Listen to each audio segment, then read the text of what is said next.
এখন আমি যে কেকটা বানাচ্ছি এটা আমার এক বোন আমার কাছে অর্ডার করেছিল। তো এটা ছিল একটা 1 পাউন্ডের কেক। ইনসাইড ফ্লেভারটা আমার এই মুহূর্তে মনে পড়ছে না, কারণ এটা কিছুদিন আগের ভিডিও। তো এদিকে আমি এই ডিজাইনটা করার পর বুঝতে পারছিলাম না কি করব। তো আমি এদিকে কয়েকটা গোলাপ বানিয়েছিলাম।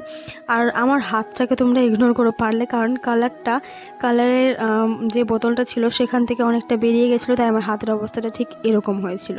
তো কাস্টমার যদি ডিজাইন না বলে দেয় তখন আমাদের সেটা খুব চাপের হয়ে যায়, কারণ কি করব না। আর বারবার তো একই ডিজাইন করতেও ভালো লাগে না। তো আমরা চেষ্টা করি একটু অন্যরকম কিছু করার, একটু অন্যরকম ডিজাইন ট্রাই করার। তো এদিকে আমি ভাবলাম যে এত সিম্পল যখন লাগছে তো কিছু চকলেট টপার বানিয়ে সেটাকে ওখানে ডেকোরেট করব। কারণ এটা একটা ছোটো বাচ্চার জন্মদিন ছিল, আর সেখানে এতটা সিম্পলও ভালো লাগে না। তো আমি চকলেট টপার এতটা করে নিয়েছিলাম, এটা দেওয়ার পর আরও আমার কেমন মনে হচ্ছিলো যেন বেশি ডিজাইন হয়ে গেল। তবে নিচটা সিম্পল লাগছিল।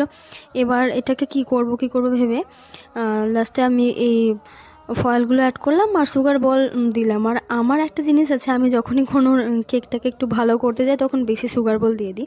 তো তোমাদের কি এই কেকটার ডিজাইনটা ভালো লেগেছে আমাকে কিন্তু কমেন্টে অবশ্যই জানিও। তারপর আমাকে নাম লিখতে বলা হয়েছিল, তো আমি নামটা এখানে লিখে দিচ্ছি। নামটাও আমি পিঙ্ক কালারের মধ্যে করেছিলাম, যেহেতু কেকটা হোয়াইট অ্যান্ড পিঙ্ক হয়ে গেছে তাই। তো নামটা একটু ভেঙে গেছিলো, আসলে বের করার সময় খুব তাড়াহুড়ো হয়ে গেছিলো আমার, তাই। তো এটাই ছিল কেকটার ফাইনাল লুক। তোমাদের কেমন লাগলো একটা কমেন্ট করে অবশ্যই জানিও। ভালো লাগে কেকটা কেমন লাগলো অবশ্যই জানিও। এটাই হচ্ছে কেকটার ফাইনাল লুক। তোমাদের সাথে আমি সমস্তটা শেয়ার করলাম।